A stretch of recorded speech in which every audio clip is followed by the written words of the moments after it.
Hola,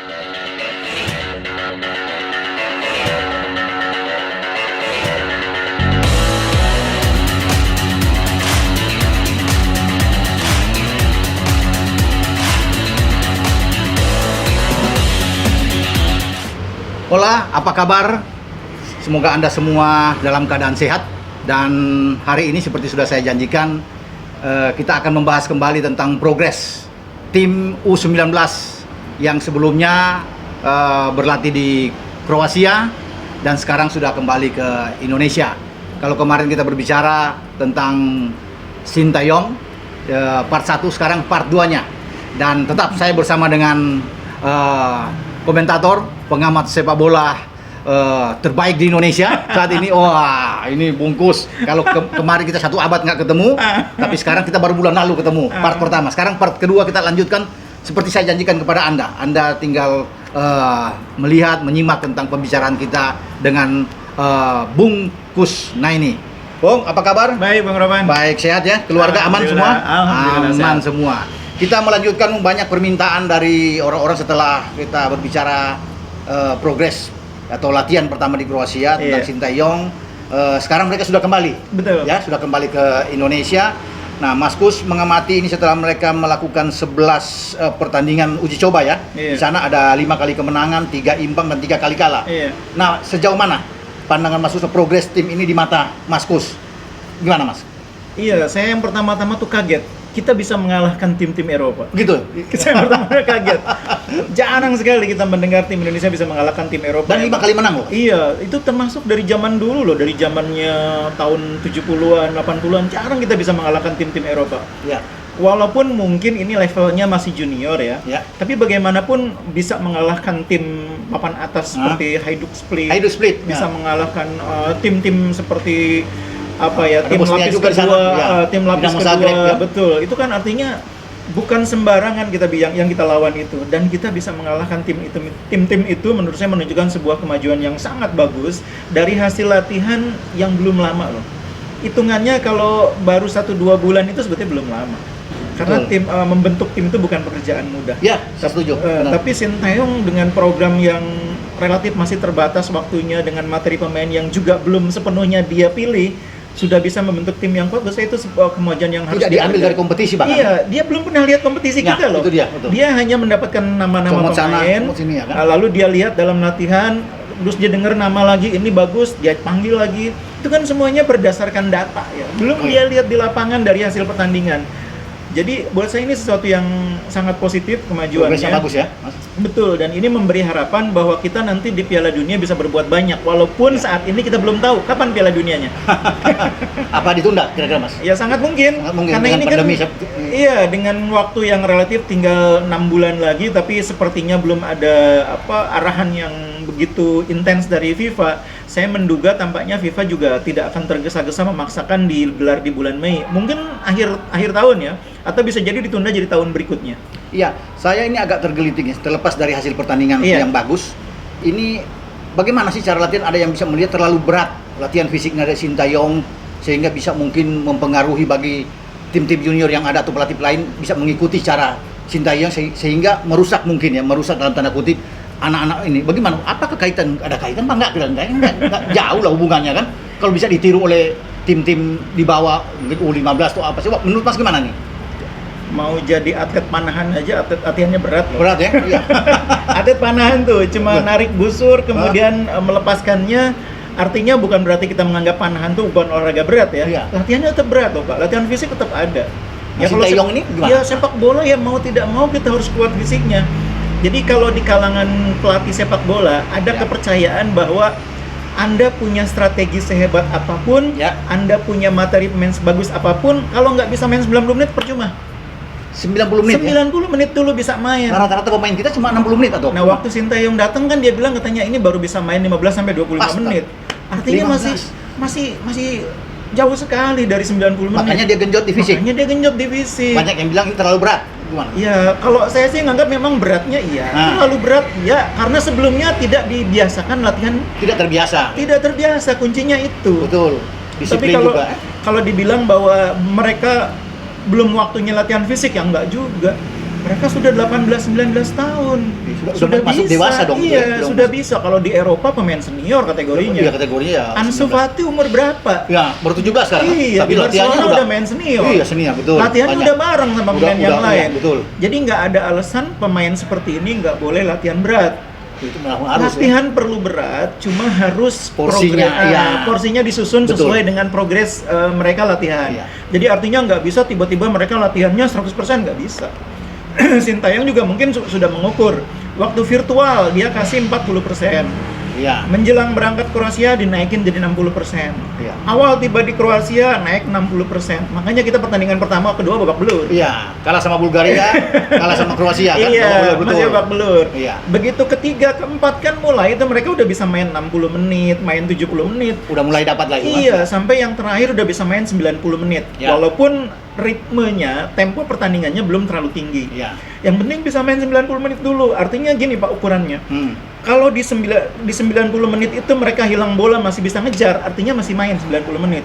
Tapi kalau menit ke-70 hilang bola jalan kaki, berarti mereka cuma di situ levelnya, 70-an.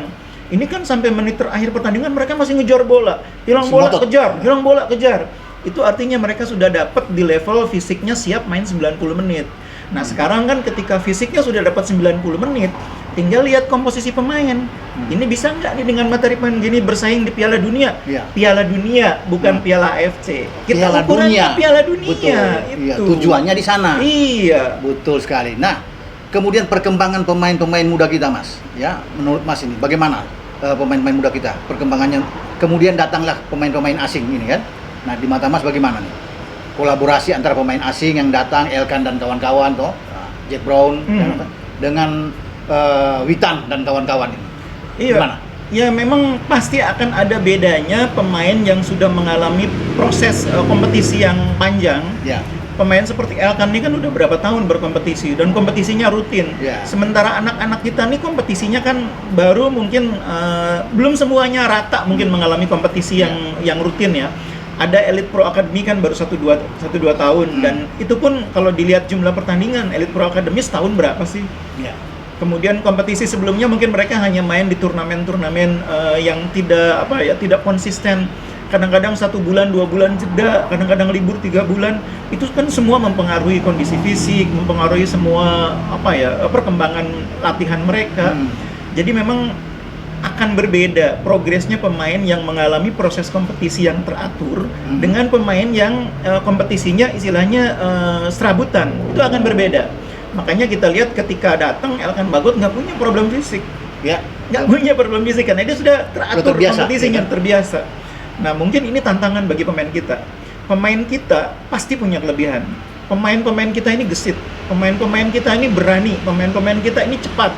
Cuma problemnya ketika menghadapi pemain-pemain yang posturnya besar, mereka harus pintar memanfaatkan kelebihannya itu. Nah, itu yang dicari oleh Sintayong. Pemain yang kualitas fisiknya mungkin masih di bawah Elkan Bagot, di bawah Jack Brown, tapi tekniknya di atas, speednya di atas dan pintar memanfaatkan itu. Sudah ada kok yang seperti itu, bukannya nggak ada. Witan itu bagus sekali. Ya. Dia bisa memanfaatkan kelebihan dia bisa memanfaatkan pengalaman dia di Eropa. Makanya kalau kita dengar hasil penilaian pelatih terhadap pemain yang ikut di Kroasia kemarin, paling tinggi kan nilainya Witan ya. Artinya dia bisa memanfaatkan kelebihan dia sehingga problem fisik tidak menjadi masalah buat dia. Dan top skor pula bersama Jack Brown. Top skor pula. Iya, kan? Iya, soal kedatangan pemain-pemain asing ini, terutama Elkan dan Jack Brown, ini menurut Mas pengaruhnya luar biasa ya dalam tim ya, mengangkat motivasi tim ya. Iya, seperti yang saya berkali-kali bilang, kita ini mau Piala Dunia. Iya. Kita ini bukan ikut Piala AFF yang U19 ini, bukan ikut Piala AFC. Kita mau Piala Dunia dan kita tuan rumah. Iya. Kita mau harus tim ini sejauh mungkin. Iya. Kalau bisa final loh, Pak. Juara kalau bisa. Iya, jangan cuma di grup dong, harus lolos dong. Masa targetnya cuma di grup lolos? Buat saya sih enggak. Harus ke final kok perlu. Harus sejauh mungkin. Entah itu semifinal, entah itu 16 besar, pokoknya harus jauh lah melangkah. Iya. Kita kapan lagi jadi tuan rumah? Udah nggak mungkin lagi. Iya, makanya saya bilang buat saya nggak masalah pemain itu berasal dari mana, selama dia punya hak membela Indonesia.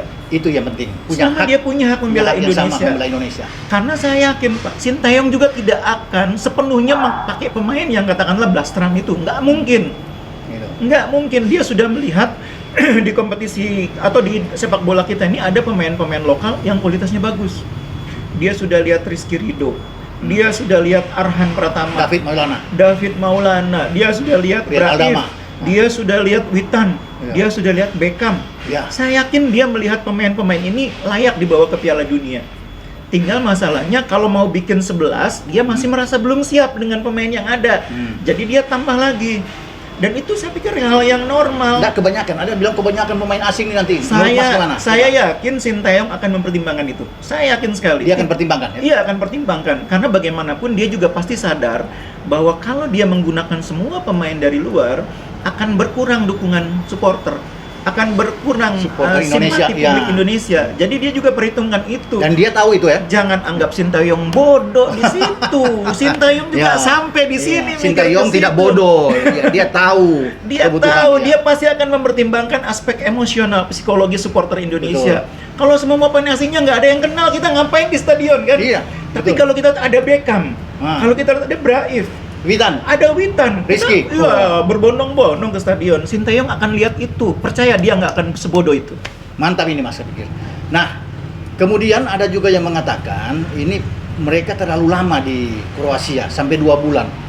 Gimana menurut aku? Saya pikir pun sah-sah aja, bagus. Termasuk programnya Sintayong kan ini. Ada bilang ini kelamaan mereka di sana nih. Gimana tuh, Mas? Kalau saya bilang malah kurang lama. Kurang lama. Coba bayangin, sekarang sudah dibangun kekuatannya sampai di level menjelang 100% ya, hampir 100%. Pulang ke sini ambruk lagi. Betul. Di sini nggak ada kegiatan. Kompetisi nggak ada. Nggak ada kompetisi.